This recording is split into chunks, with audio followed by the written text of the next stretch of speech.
artistic talents. Since early childhood, Rizal revealed his God-given talents for arts. So, bata pa lang itong si Jose Rizal na ipakita na niya ang talento nito sa arts na binigay sa kanya ng Diyos. He draws sketches and pictures on his books and books of his sister. Madalas niyang drawingan ng libro niya, pati libro ng mga kapatid niyang babae, kaya madalas din siya pagalitan ng kanyang ina. He carved figures of animal and person out of a wood. So, 5 pa lamang siya, gumagawa na siya ng mga carve at namukha ng hayop at tao sa kahoy. Sabi, isang araw nung bata pa daw si Rizal, pininturahan niya yung religious banner na ginagamit sa lugar nila tuwing pesta, gamit ang oil colors. Dahil lagi itong nadudumihan, kaya naman tuwang-tuwa ang mga tao sa kanya kasi mas maganda pa ito sa original na itsura ng banner. Jose had the soul of a genuine artist. Nasa kaluluwa na talaga ni Jose Rizal ang pagiging isang artist. Bukod sa introvert na bata at payatot, may malungkot na mata, nakatagpo siya ng kaligayahan sa pagtitig niya sa mga namumukadkad na bulaklak at sumasayaw na alon nitong batang si Jose Rizal. Gustong-gusto niya din ang sumasakay sa kabayong binili sa kanya ng kanyang ama at maglakad sa gilid ng lawa kasama ang kanyang itim na aso na ang pangalan ay Usman. Makikita naman sa kwarto niya yung mga ginawa niyang statues gamit ang clay at wax. Kung minsan inaasar siya ng kanyang kapatid na babae, ang sabi ng kapatid niya, "Ute, what are you doing with so many statues?" Tapos ang sabi ni Rizal, "Don't you know that people will erect monuments and statues in my honor in the future?" Nagkatotoo yung sinabi ni Jose Rizal. Tignan mo naman ngayon, makikita mo sa iba't ibang lugar ang kanyang monument. Dito sa atin sa Cotabato, meron tayong makikita sa plaza. Prodigy of the pen. He was born poetic. Hindi lang sa painting or sculpture binayaan ng talent itong si Jose Rizal. Napakagaling din niyang gumawa ng poems.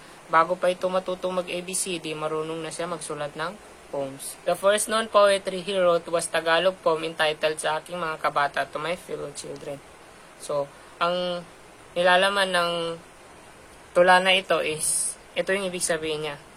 Ipinaalala ni Dr. Jose Rizal sa tulang ito na ang bayang Pilipinas sa kabila ng pagiging magiliw sa mga dayuhan ay may ugali na madaling maimpluwensyahan. Sinabi niya na ang wika ang nagtatakda ng pagkakaroon ng kalayaan, kaya't kung isang bansa ay hindi magkakaroon at gagamit ng sariling wika, ito ay mangangahulugan lamang na pagiging alipin sa lahi na kung anong wika ang binibigkas natin, maging ito man ay wikang Ingles o Kastila. Ito ay nagpapakita lamang ng patuloy na pagtangkilik sa mga impluwensyang kolonyal. Sinabi din ni Dr. Jose Rizal na kung hindi natin pagyayamanin ang ating sariling wika, hindi natin makakamtan ang ating hinahangad na paglaya. Ang ating wika ay tulad din ng wikang Espanyol at Ingles na pinagyaman ng kanya-kanyang lahi, kaya nagpatuloy at umunlad. Kung nais natin maging maunlad, kailangan nating mga Pilipino na paunlarin ang wikang Pilipino. Kaya nating tumayo sa sarili nating mga paa at pagtaguyod ng sariling bansa. Before he was 8 years old, he wrote Tagalog drama. Bago pa siya mag 8 years old, nagsulat naman siya ng kanyang pinakaunang dula na isang komedyanteng Tagalog. Tapos ang sabi, pinerform to sa isang piyesta sa Calamba. Sobrang nagustuhan daw yon ng mga audience. Tapos napanood yon ng isang gobernadorcillo galing Paete, Laguna. Gustuhan niya yung nawang dula ni Jose Rizal kaya binili niya ito ng 2 piso. Sa panahon na yun, laki pa ang halaga ng 2 piso. Hindi masyado kailangan ni Jose Rizal ng pera kasi may kaya naman ang pamilya nila. Pero masaya pa rin siya kasi kumita siya ng sariling pera na galing sa kanyang gawa. Lakeshore Reveries. During the twilight hours of summertime, Rizal, accompanied by his dog, used to meditate at the shore of Laguna de Bay on the sand condition of his oppressed people. Kapag dapit hapon na tuwing summer o tag-araw, nagpupunta si Rizal kasama si Usman, ang kanyang aso, sa tabi ng Laguna de Bay para magmuni-muni sa nangyari sa kapwa niya Pilipino na inaapi ng mga dayuhan. Young that he was, he grieved deeply over the unhappy situation of his beloved fatherland. Bata pa si Rizal, nalungkot siya para sa pang-aapi at kalagayan ng kanyang pinakamamahal na bayan. Young that he was, he grieved deeply over the unhappy situation of his beloved fatherland. Kahit bata pa si Rizal, nalungkot siya para sa pang-aapi at kalagayan ng kanyang pinakamamahal na bayan at sa mga kapwa niya, mga Pilipino. The Spanish misdeeds his awakened his boyish heart and a great determination to fight tyranny. Ginising ng mga kalupitan ng Espanyol ang puso nito kaya nagkaroon siya ng determinasyon para labanan ang mga dayuhan. Kaya nung nagbinata na siya, sumulat siya sa kaibigan niyang si Mariano Ponce. Ito ang kanyang sulat sa kaibigan niyang si Mariano Ponce. In view of this injustice and cruelties, although yet a child, my imagination was awakened, and I made a vow dedicating myself someday to avenge the many victims. With this idea in my mind, I studied, and this is seen in all my writings. Someday God will give me the opportunity to fulfill my promise. Influences on hero's boyhood. 1. Hereditary influence. 2. Environmental influence. And 3. Aid of divine providence. Hereditary influence, ang sabi ng science, may katangian ng isang tao na sadyang namamana niya mula sa kanyang mga ninuno at magulang. Kaya naman namana ni Rizal mula sa mga ninuno niyang Malay ang pag-ibig sa kalayaan at katapangan.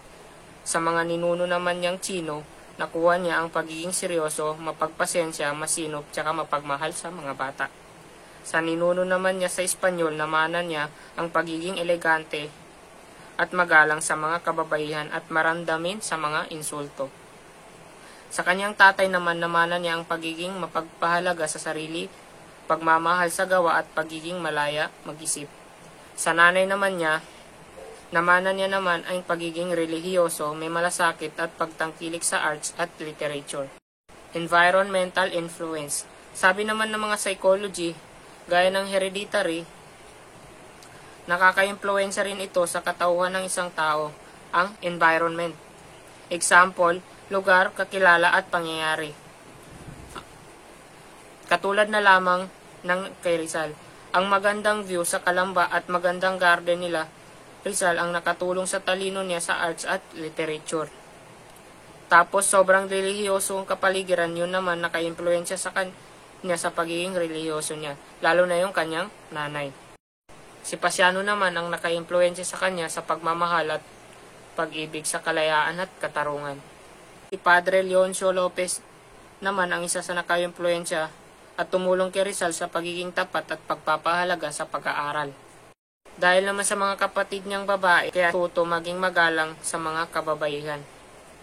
Tapos, sa mga kwento naman ng ayang naka-impluensya sa kanya sa mga alamat at kwentong bayan. Tapos, si Uncle Gregorio naman niya ang naka-impluensya sa kanya sa pagbabasa ng libro, si Uncle Jose sa art, at si Uncle Manuel naman sa health and sports. Ang mga problemang kinaharap ni Rizal ang nakatulong sa kanya para labanan ang hamon ng buhay, gaya ng pagkamatay ng kanyang kapatid na si Concha noong 1865 at pagkakulong ng nanay nito noong 1871 hanggang 1874 at mga pang-aabuso ng mga gwardiya sibil at alkalde at walang katarungang pang-aapi sa mga inosenteng Pilipino. Number 3. Aid of Divine Providence. Bukod sa namana sa mga ninuno at impluensya ng kapaligiran, ang tulong na may kapal ang humuhubog sa kapalaran ng isang tao. Ang isang tao maaring nasa kanya na ang lahat, buhay, talino, yaman at kapangyarihan. Pero kung wala ang tulong ng lumika, hindi niya makakamit ang kadakilaan bilang isang bayani gaya ni Jose Rizal. Si Jose Rizal ay nilaan ng Diyos para sa pagpapahalaga at pagtulong sa kanyang bansa. Ang Diyos ang nagbigay sa kanyang maraming regalo bilang isang henyo. Pagiging isang makabayan at may matapang na puso ang ibinigay ng Diyos kay Rizal upang isakripisyo ang sarili niyang buhay para sa kalayaan ng ating bayan.